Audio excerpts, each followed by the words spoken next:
오늘부터는 이제 웨스터민스터 신앙 고백서를 이제 강론을 하는데, 이제 오늘은 이제 개관이죠, 개관. 개관이고 좀 이제 개론인데요. 여러분, 우리 웨스터민스터 신앙 고백서를 이제 알기 위해서는 이제 배경을 좀 이제 아는 게 중요하고, 배경이 시간이 오래 걸리더라고요. 그래서 웨스터민스터 총회가 열리게 된 역사적인 이 배경은 웨스터민스터 신앙 고백서가 영국의 웨스터민스터라는 이 도시에서 열린 교회 총회에서 나온 이 신앙 고백서입니다. 그래서 웨스터민스터 사원, 또 그 사원 이름을 성 베드로 성당에서 이제 웨스터민스터 이 회의가 열렸다고 해요. 이제 1643년도 7월 1일부터 1649년 2월 20일까지 5년 7개월 동안 이 웨스터민스터 이 신앙 고백서를 만들기 위해서 5년 7개월간 이 회의를, 정말 오랜 시간 회의를 한 거죠. 그래서 1163번의 이 회의를 통해서 이 웨스터민스터 신앙 고백서가 이제 작성이 됩니다.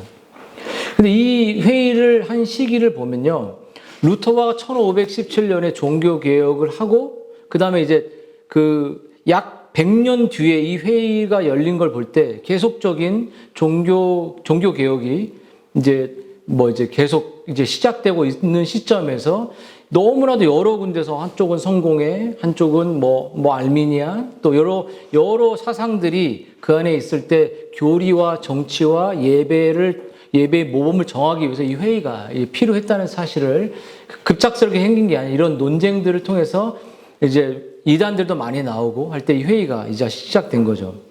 그 당시 영국은 세계의 왕국으로 이렇게 생겼는데요. 이제 북쪽에는 스코틀랜드가 이제 스코틀랜드의 장로교죠.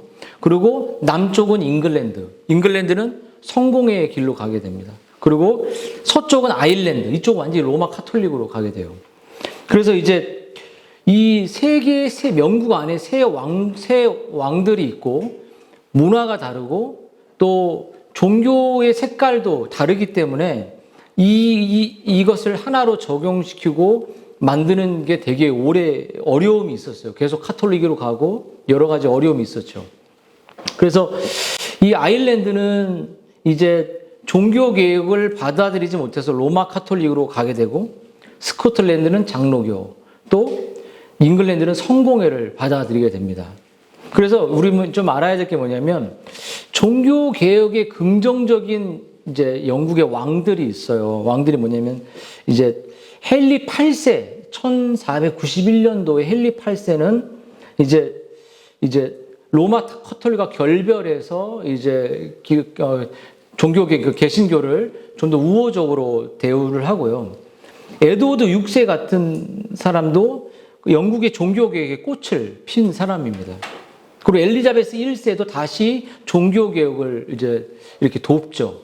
근데 반대로 종교개혁을 핍박했던 여왕이나 왕들이 있어요. 그게 뭐냐면, 첫 번째 메리 1세입니다. 메리 1세는 영국을 다시 로마 카톨릭으로 돌아가자고 했을 때 엄청난 개신교인들을, 청교도들을 박해하죠.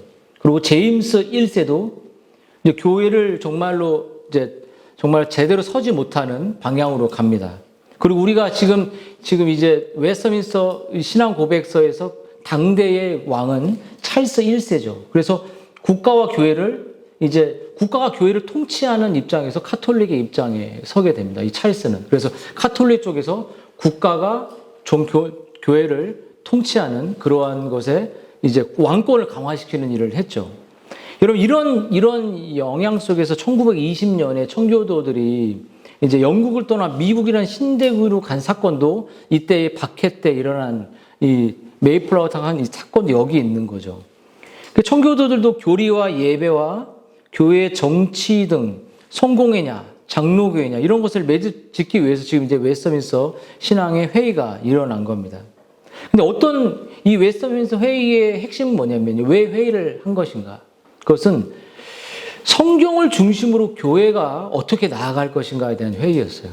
그래서 예배를 어떻게 성경적으로 할 것인가, 정치를 어떻게 성경적으로 볼 것인가, 또 보편교회, 누구나 다 인정할 수 있는 교리는 무엇인가, 그런 신학적 회의를 하면서 이제 이 웨스트민스터 신앙 회의를 한 거죠. 그래서 웨스트민스터 신앙 회의를 하면서 이제 먼저는 웨스트민스터 신앙 고백서가 나오고, 그리고 대유리 문답, 어른들에게 한 거죠. 또 소유리 문답, 어린이들, 그리고 예배 교회 정치와 예배 모범이 이렇게 이렇게 만들어지게 됩니다. 그리고 결국 이 웨스트민스터 신앙 회의는 하나님의 말씀을 따라서 교리와 예배와 권징과 정치의 개혁과 교회의 통일성을 어떻게 성경 중심으로 갈 것인가에 대한 기준을 세우는 시간이었어요. 그러니까 1160 몇 번이라는 말이, 이런 회의가 엄청난 회의죠. 그리고 교황이나 국왕이 아니라 하나님의 말씀인 성경이 유일한 권위로 서야 된다라는 것을 통해서 이제 그 권위를 잡기 위해서 이제 이런 싸움이 일어나는 것처럼, 이런 권위가 왕이나 어떤 통치에 있지 않고 결국 성경의 권위에 있다라는 것을 주장하기, 그것을 정립하기 위해서 이 웨스트민스터 회의가 열린 거죠. 그래서 여러분, 웨스트민스터 총회에 찰스 1세가 통치하던 1626년부터 1649년에 이 회의가 열렸잖아요. 찰스 1세는 영국 교회를 로마 카톨릭의 친화적 방향으로 이끌어 갔어요. 그래서 그 로마 카톨릭은 그래서 교황이 없이는 왕도 없다, 이렇게 로마 카톨릭에 손을 내민 거죠. 이런 주장을 보며 주교 제도, 교황이 이제 구원을 베풀고 교황이 이제 통치하는 이것을 통해서 교회에 대한 왕권의 통치를 공고히 하고자 했어요. 결국 이제 정치 싸움인 거죠. 이 정치를 왕권을 강화하기 위해서 이제 교황의 손을 잡은 거죠. 그래서 찰스 1세의 정책은 잉글랜드 성공회, 이제 완전히 개혁주의 종교가 아닌 잉글랜드에조차도 환영을 받지를 못했습니다. 그래서 더 나아가 찰스 1세가 장로교회였던 스코틀랜드 교회로 하여금 잉글랜드 교회와 같은 예배 형식을 따라 예배를 드리도록 하기 위해서 만든 게 뭐냐면 공동기도소예요. 공동기도소. 근데 이걸 시행하려고 했어요. 공동기도소를. 근데 1637년 7월에 에딘버러에서 저항운동이 일어납니다. 이 저항운동 뭐냐면 그러니까 이 공동기도소를 통해서 결국은 왕권과 카톨릭적 입장을 강조하기 위한 성경의 권위가 아닌 왕과 로마 교황을 앞세운 기도서를 만들었기 때문에 이 스코틀랜드는 이걸 거부하기 시작했죠. 그래서 이것을 거부하니까 찰스 1세가 군대를 보냅니다. 군대를 보내서 이 공동 기도소를 폐지하고 거부하는 스코틀랜드와 이제 전쟁이 벌어져. 그때 그 전쟁의 군인들이 바로 언약도들이에요. 언약도들. 그 언약도들과 찰스 1세 군대가 맞붙기 시작하는 거죠. 이제. 근데 전쟁에서 어떻게 됐을까요? 언약도들이 대승리를 일어나요. 그래서 원래는 전쟁을 쳐서 이제 징세도 얻고 왕권을 강화시키고 카톨릭의 우세로 가려고 했던 그들이 이제 언약파의 군대에 대패배를 하고 나서 찰스 1세는 이제 스코틀랜드 정통 개혁주의 이 스코틀랜드 군대의 요구를 받아들이기 시작합니다. 그게 뭐냐면 스코틀랜드의 군대의 요구가 뭐죠? 잉글랜드 의회를 소집하라는 것이었고, 더불어 전쟁에 소비된 모든 비용을 다 내고, 그래서 배상하고, 찰스 1세는 어쩔 수 없이 1640년에 의회를 소집하고, 이제 앞에 이 의회가 열리죠. 그래서 이 찰스 1세는 결국 이제 이런 배상도 하고 스코틀랜드의 언약도에게 대패를 해서 힘이 약화하다가 됐어요. 그래서 이 장기 의회는 왕과 대립한 끝에 1641년에 의회가 열리는데 왕당파와 의회파로 나눠요. 이렇게 나눠지는데 이걸 또 이 의회에서도 7년의 전쟁을 벌입니다.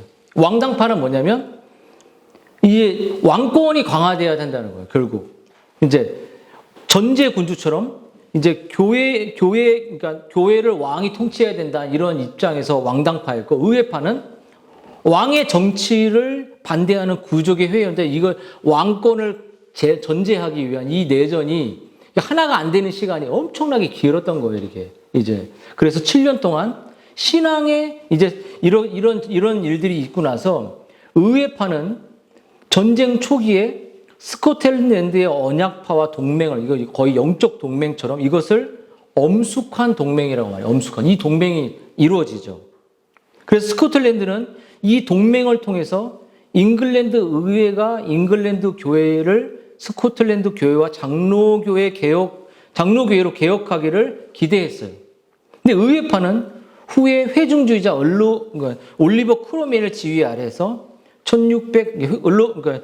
크로멜은 회중주의자였어요. 회중주의자는 장로주의를 지지하지는 않았거든요. 하지만 개신교였습니다. 근데 1649년에 찰스 1세가 이 크로멜에 의해서 죽임을 당하게 돼요. 그래서 이제 그래도 개신교였던 크로멜에 의해서 이제 웨스트민스터 회의가 이제 151명이라는 여러 그 멤버들 이따 제가 말하겠지만 멤버들을 통해서 회의가 이제 정식적으로 이제 열려지게 되는 거죠. 그러면서 이제 웨스트민스터 신앙고백서 회의가 열리면서 1644년 7월 1일부터 49년까지 정말 1163번의 회의를 통해서 첫 번째 만들어진 것이 그 예배의 모범입니다.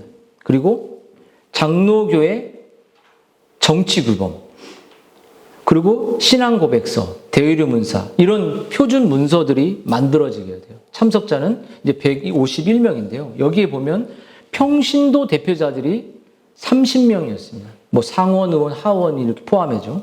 그리고 성직자, 목사님들이죠. 목사님들이 121명이 들어가 있습니다. 감독파가 있고, 감독하는 여러 인물들이 있어요. 제가 뭐 인물들이 이제 보니까 아는 인물이 별로 없어. 내가 보니까 이제 근데 독립파에는 이제 회중파라고 말하는 토마스 구딘이 들어 있습니다. 구딘. 그리고 제레미야 버로우즈 같은 사람들, 예배 타켓을 복음에 맞추라, 이런 청교도들이 이 웨스트민스터 신앙의 회의에 들어 있는 거죠. 그리고 세 번째, 이 여러 파, 에라스투파는 이제 국가가 교회를 다스려야 된다는 입장을 가진 사람들인데, 이 사람도 여기에 이제 회의에 들어왔습니다. 그리고 장로파에서는 이제 윌리엄 구찌 같은 이제 히브리서 주석을 쓰고 우리 과정의 의무라는 그런 이제 이런 놀라운 책들을 쓴 이 장로파가 윌리엄 구찌 청교도입니다. 이 청교도가 웨스트민스터의 신앙 고백을 작성할 때 들어와 있었죠. 그리고 윌리엄 트위스트. 이 윌리엄 트위스트는 이제 외민 총회장이었어요. 총회장.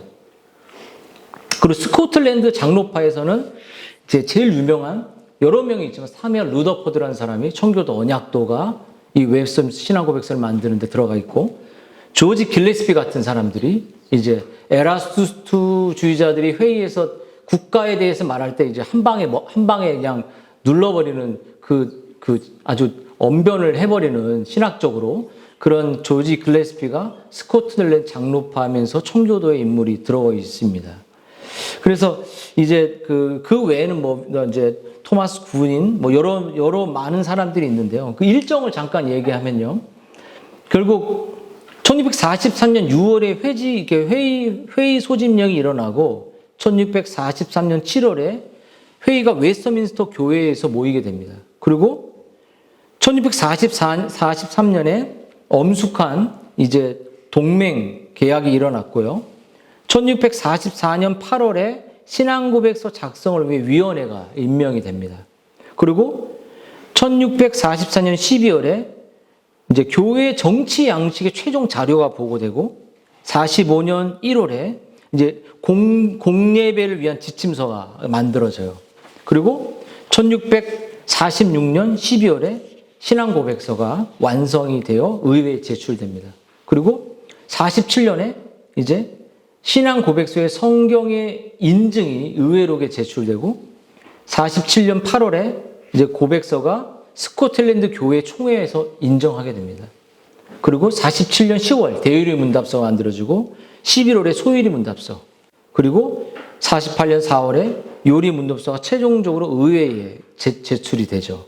그래서 최종적으로 계속 지나가면서 소유리 이런 문답서가 최종 승인을 151명의 1163번의 회의를 통해서 계속 이게 이제 이 표준 문서로서 이제 계속 회의와 이제 승인이 일어나는 거예요. 그리고 1652년에 3월에 회의가 해산이 됩니다.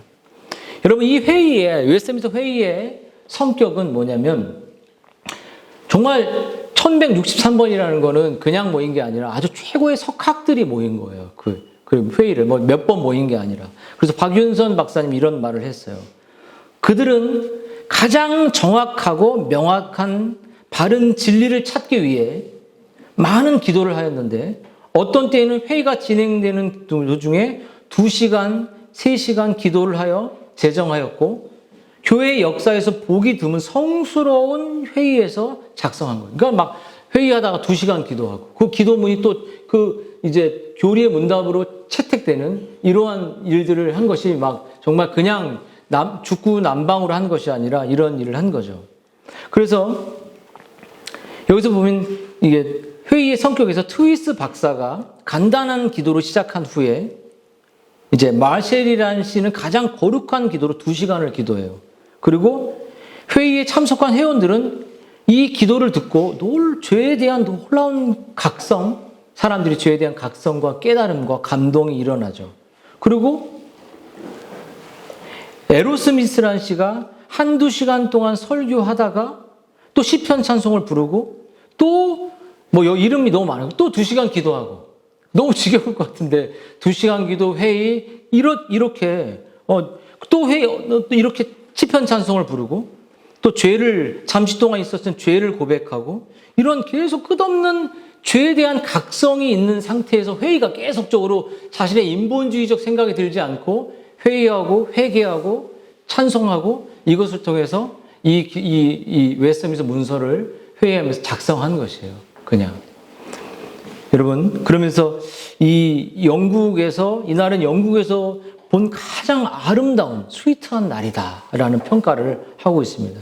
그래서 대의문답은 성인들을 교육하기 위한 작성됐고요. 소인음답은 아이들의 교육으로 이제 작성된 것이었죠. 그러면 여러분, 신앙 고백서가 왜 필요할까요? 왜 우리 신앙 고백서를 공부할까라는 질문이 나오죠. 유명한 교회사 필립 샤프가 이렇게 얘기했습니다. 성경은 하나님의 것이요, 하나님의 것이지만 신앙 고백은 하나님의 말씀에 대한 인간의 대답이다. 또한 성경은 신앙의 규범이요, 신앙 고백은 교리의 규범이다고 말했습니다. 신앙 고백이란 하나님의 말씀에 대한 성도들의 답변인 동시에 하나님에 대한 실제적인 표현이다. 따라서 신앙 고백이란 모든 성도들이 선택이 아닌 필수 사항이며, 이 고백이 바르게 유지되고 전수되기 위해서 교회는 신앙의 내용을 언어의 형태로 표현한 이 신앙 고백을 보존해야 할 중요한 책임이 있다고 말했어요. 신앙 고백서는 필수라는 것이죠. 교회가 바르게 세워지고, 가정이 바르게 세워지고, 국가가 바르게 세워지는 부분에 있어서. 그래서 이 신앙 고백서가 끝없는 논쟁과 그 영국의 그 박해의 왕들을 통해 멈춰지기도 하고 계속 써지기도 하는 이런 일들이 생겨지는 것이에요.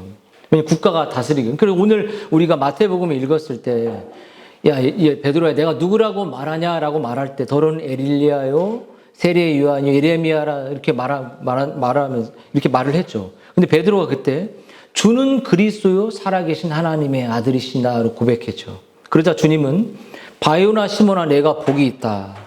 이를 내게 할 것은 인간이 아니라 하늘에 계신 아버지다 라고 말하면서 그 고백의 출처가 제시한 것이죠. 그래서 그러니까 바른 신앙 고백은 우리가 하는 것으로 생각하자면 쉽게 하나님께서 우리로 하여금 고백하게 하시는 거라고 말할 수 있는 거죠.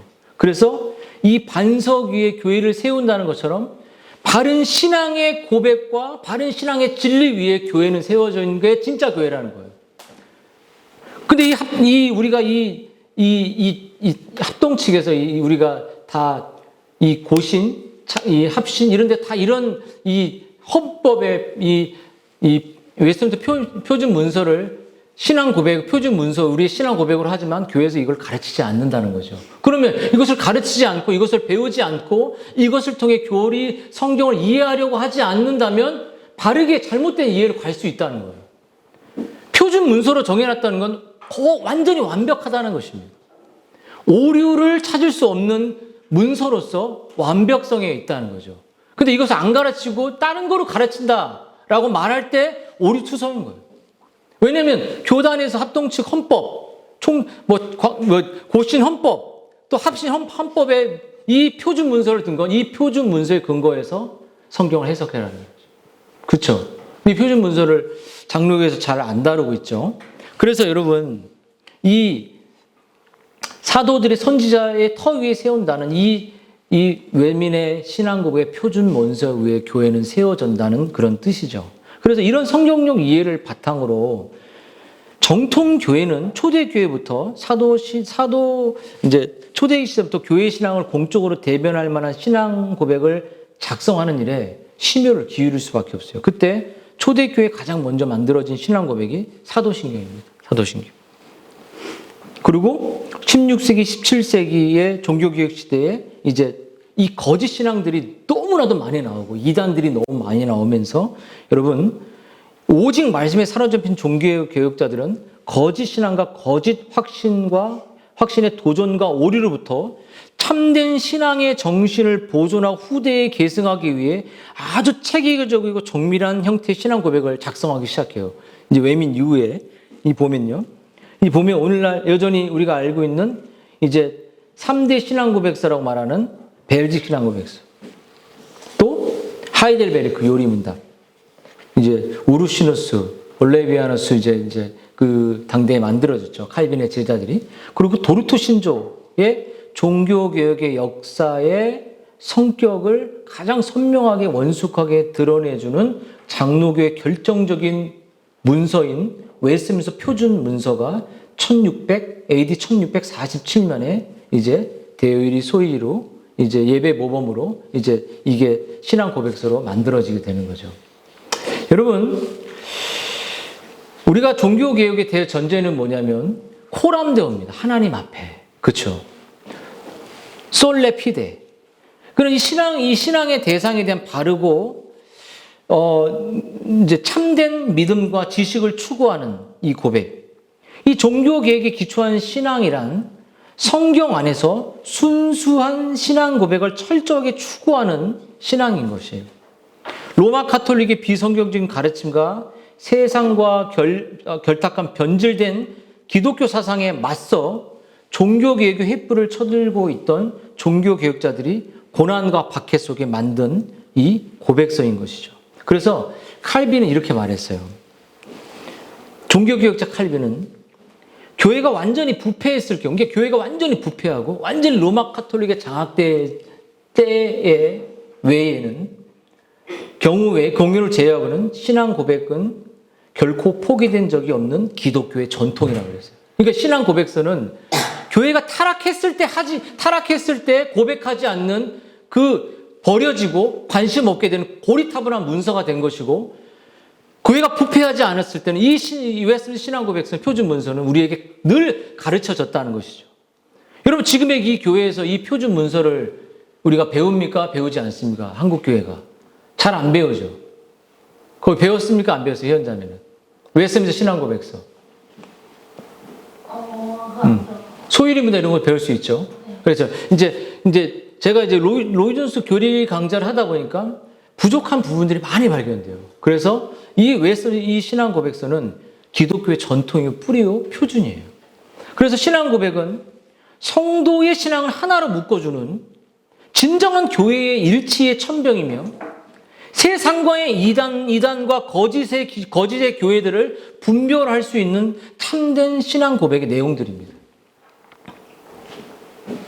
그렇기 때문에 여러분, 이 신앙 고백을 정말 우리가 철저하게 교과서처럼 막 드립하고 이해하고 정말 이 역사 속에서 이 신앙 고백을, 이 표준 문서를 만들기 위해서 정말 우리에게 내려준 이 표준 문서가 1160번이 넘는 이 회의를 통해 만들어진 이 문서가 오류가 없는 정말 온전한 완벽한 성경을 이해할 수 있는 체계라는 거죠.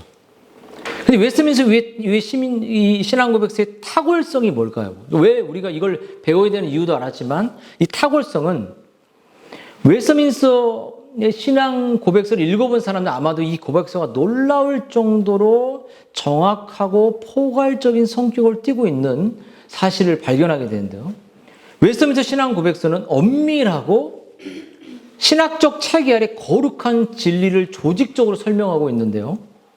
그 체계성과 완결성의 관점 거의 완벽에 가깝다고. 그러니까 성경이다 이렇게 표현하기 좀 어렵지만 완벽하다. 성경을 해석할 수 있는 완벽한 교리서다. 이거를 여러분들이 그러니까 웨스트민스터 신앙 고백서를 너무 우상화하는 거 아니냐라고 말할 때 자칫 잘못하면 우리의 감정이나 우리의 생각이 목회자들의 생각이 우상화가 될 수 있어요. 그거 웨스트민스터 신앙의 문서를 통해서 성경을 해석해야 돼요. 그래서 총신의 교단에서도 외민의 신앙 고백서를 표준 문서로 뒀어요. 표준 문서냐? 이거는 성경을 직통 바르게 해석할 수 있는 교과서다. 이 교과서를 읽지 않고서 딴 거 봐. 그러면 딱 3000% 빠지죠. 그렇지 않겠습니까? 그래서 여러분, 이 외민의 이 많은 조항들은 한 가지도 빠뜨리지 않고 정교한 진리의 중요성과 체계를 우리들에게 보여주는 정말 교과서고 성경을 해석하는 눈이고 안경이라고 할 수 있습니다. 그래서 이걸 빼고 성경을 해석한다. 그것은 잘못된 겁니다. 저도 예전에 너무 외민만 높이는 거 아니야? 막 이랬는데 외민을 이제 역사도 보고 이제 소위름답도 강의하면서 이것이 이 방대한 성경의 진리의 체계를 바르게 이해할 수 있는 유일한 기준은 바로 웨스트민스터 표준 문서라는 사실을 우리 박지은 사모가 알았으면 좋겠습니다. 졸지 마세요. 자, 그리고 웨스트민스터 표준 문서가 왜 중요할까요? 그건 뭐냐면 이 신앙고백을 작성한 사람들의 면면을 그 탁월한 사람들은 공부를 너무 많이 한 사람, 최고의 학벌을 가진 사람들, 최고의 기도를 한 사람들이에요.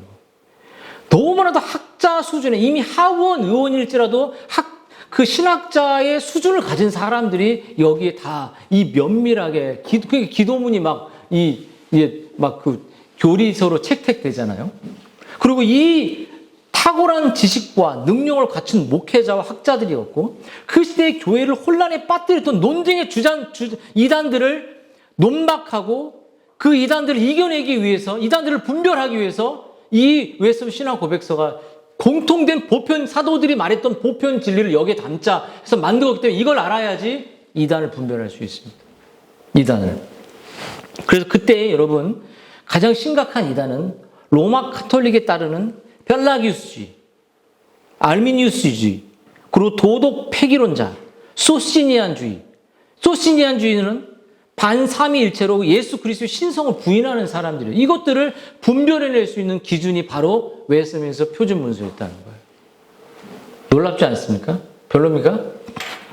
그래서 이 고백서를 피상적으로 공부하는 게 아니라 아주 정확하게 공부하고 해낼 때 우리는 바른 교회를 세울 수 있는 거예요. 이름만 바른 길 교회는 뭐합니까? 이 진리 위에 삶을 갖춰내는 이 기준들을 갖춰야죠. 그래서 이제 마지막으로 이제 웨스트민스터 신앙 고백서에 교회사에 어떠한 영향을, 교회의 역사 속에서 어떠한 영향을 미쳤는가라고 말할 때 웨스트민스터 총회가 소집된 목적은 잉글랜드 교회를 개혁하기 위한 표준적이며 공식적인 교리와 관련된 문서들을 만들어 제시하는 것이었어요. 웨스트민스터 총회의 소집한 자체가 이미 장로교회 제도를 도입한 스코틀랜드 의회의 도움으로, 그러니까 의회가 도와줬죠. 가능했는데요. 그리고 웨스트민스터 신앙 고백서 요리 문답들 뚜렷한 개혁파 교리와 예배 표준들과 아울러 장로교 정치 제도까지 만들었죠. 근데 여러분 1640년 전 이 총회는 웨스트민스터 신앙 고백서의 승인을 의회에 요청하였으나 에라스투주의를 지지하던 의원들의 반대로 의회는 승인을 거부한 채 신앙 고백서의 각 조항별로 성경의 전거를 만들어 제시하도록 총회에 돌려보내며 이 비준으로 미루어졌어요. 에라스투자의. 그러니까 에라스투자의 견해는 뭐냐면 교회는 국가의 한 부분이다. 이렇게 말해요. 에라스투자가. 그리고 그렇기 때문에 국가가 교회를 다스린다는 견해를 갖고 있어요. 국가가 교회를 다스린대요. 국가는 교회의 성직자들, 특히 고위 성직자들을 임명할 수 있고 그들이 또 다른 사람들을 임명해야 한다는 거죠. 그 지역교회의 설교자에게는 아무런 권한을 주어지지도 않고 일반 교인들은 거의 아무런 결정권도 가지지 않는 것이요. 권직은 결국 국가가 시행하고 교회는 심지어 출교권조차 없는 에라스주의자들에 의해서 이 일들이 벌어지게 됐죠. 근데 잉글랜드 의회 하원 의원 중 존 쉘턴과 존 핌이 유명했는데요.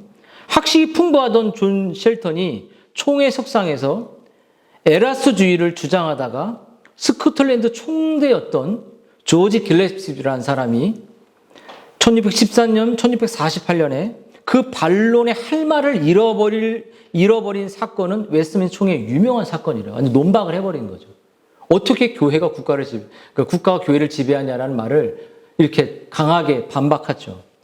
그래서 그러나 하원의원 존 쉘턴이나 이 수준 다 학자 수준이었다는 것이에요. 여러분 이만큼 이렇게 웨스트민스터 신앙 고백서가 표준 문서로 되어 있기까지 엄청난 반대와 그 회의 안에서도 반대파들이 에라스주의자들도 있고 회중주의자들도 있고 이런 일들이 많았다는 표준 문서로 만들어지는데 정말 오랜 시간에 걸렸다는 거죠.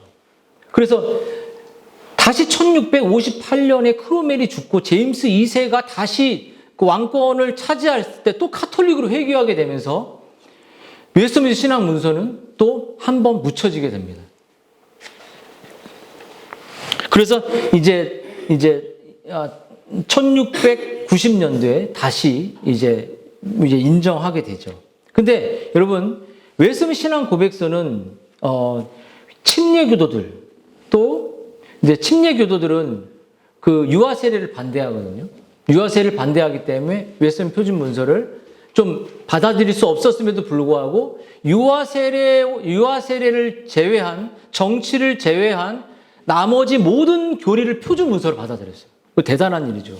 장로교인들만 받아들이는데 침례교도들이 유아 세례는 우리는 물 세례만 주니까. 근데 걔네는 물에 담그는 건데. 그리고 정치는 받아들이지 않거든요. 그러니까 정치제들 받아들이지 않으니까 이제 그만큼 어려움에도 불구하고 이 교리가 완벽하니까 이 교리를 받아들이기 시작합니다. 근데 1658년에 이제 어떤 일이 있었냐면 이제 그 회중주의자들이었던 자들이 런던에서 사보이 궁전에서 웨스트민스터 신앙 고백서의 장로교 교회 정치에 관한 부분을 빼고 이게 이 사보이 선언은 뭐냐면 이것을 다시 말하면 이제 캠브리지 강령이라고 해요. 사보이 선언이 왜 오웬이 주축이 돼 갖고 왜냐면 이제 이 회중주의자죠. 오웬은 회중주의자가 뭐냐면 노예나 교회 정치의 제재를 받지 않은 그 독단 그 자신의 이 곳에서 이제 그 교회를 펼치고 싶은 거예요. 교회의 신학, 교회의 교리를. 그래서 이제 사보이 선언이라는 게 뭐냐면 그 교회 정치만 빼고 나머지는 다 완벽하게 웨스트민스터를 받아들이겠다는 동일한 고백이에요, 결국은. 근데 웨스트민스터 신앙 고백서의 전체를 교회 정치만 빼고 받아들이는 거죠. 여러분 사보이 선언이 만들어진 후에 여러분 회중주의자들은 1680년에 보스턴에 이것을 캠브리지 강령이라고 더불어 말했고 이 신앙 고백으로 이제 회중파 있는 모든 사람에게 정통 신앙 고백으로 웨스트민스터의 정치를 뺀 나머지를 표준 문서로 인정하게 됩니다. 결국은 이제 오웬은 회중주의다, 장로주의다 아니다라고 막 이렇게 얘기를 논쟁을 하는 이유는 뭐냐면 이제 오웬이 모든 웨스트민스터를 받아들였지만 교회 정치는 받아들이죠. 왜냐하면 교회 정치를 받아들이지 않는 노이즈 존스도 회중주의자거든요. 근데 우리 교회들도 한국 교회도 대부분 회중교회입니다. 왜냐하면 노예와 총회, 이 총회 교회 정치가 결국 노예에 의해서 이건 이렇게 모여야 돼. 이렇게 모여서 이렇게 뭘 해야 돼라고 이렇게 할 때 교회의 모임이나 교회의 신앙 고백의 나눔들을 노예를 통해서 제재를 받을 수 있다는 회중주의자들. 그래서 회중주의자들은 그것은 내가 거부한다. 우리의 신학의 진리는 우리 교회의 방침에 가겠다라는 이런 회중주의자들은 그렇게 받아들이는 거예요. 하지만 지금은 한국 교회는 회중주의를 띤 장로교라고 말할 수 있어요. 노예 총회가 별로 관여 안 해요. 하나도 안 도와줘요. 그리고 어떤 신학적 견해를 말하는 게 아무도 없어요. 그러니까 그 노예 총회가 표준 문서로 고백만 안 했지 제대로 그 각 교회들을 표준 문서로 가르치고 있는지를 돌아보지 않기 때문에 회중주의적 관점을 가진 그냥 장로교의 간판을 달고 있는 짬뽕에 가깝다고 말할 수 있죠. 장로교의 간판만 달고 있는 거죠. 여러분, 그래서 이렇게 되었고요. 결국 이제 1706년에 이제 미국 장로교회도 이 필라델피아 총회에서 웨스트민스터 신앙 고백서를 표준 문서로 받아들입니다. 그리고 1904년에 한국 장로교회 동로에는 영국 선교사들에 의해서 인도된 이 채택한 이 웨스트민스터 신앙 고백서를 표준 문서로 받아들이죠. 그래서 이제 정리를 하게 되면요. 초대 한국 장로교 동로에는 웨스트민스터 소위의 문답 또한 표준 이 신앙 고백서를 표준 신앙 문서로 채택했고, 웨스트민스터 신앙 고백서의 신학적 전통 안에 이제 있다고 말할 수 있고요. 현재 주요 장로 교단들은 각각 합동, 우리 총신 쪽이죠. 그리고 1963년 통합 측, 또 1968년에 그렇게 이 고신, 이렇게 합신 이런 교단들이 웨스트민스터 신앙 고백서를 표준 문서로 받아들여서 자기의 그 성경을 해석하는 기준으로 삼게 되었다는 거죠. 그래서 이런 신앙 고백서가 갖고 있는 교회사적 영향은 실로 세계적이고 또 여전히 지금까지 고전적 개혁파 교회의 신앙의 귀한 문서로 가지고 있기 때문에 우리 교회도 이 표준 문서로 배우고 가르쳐서 어떤 이 성경을 그런 표준 웨스트민스터 신앙 고백서 안에서 해석하고 나아가는 기초를 바른 신앙의 그 길로 가야 한다는 것이 오늘 웨스트민스터 우리에게 주는 역사적이고 신학적인 또 배경이라고 말할 수 있습니다. 그래서 아무튼 이런 우리 교회가 이렇게 세워져 나아갈 때 어떻게 하면 장로가 무엇인지, 집사가 무엇인지, 또 우리가 세리가 무엇인지, 삼위일체가 무엇인지 이런 것들을 웨스트민스터 표준 문서를 통해서 공부해 가면서 참된 성경적 교회의 길로 우리가 다 한 걸음씩 같이 서로를 인내하고 서로를 나누면서 걸어가기를 주님의 이름으로 축원드립니다.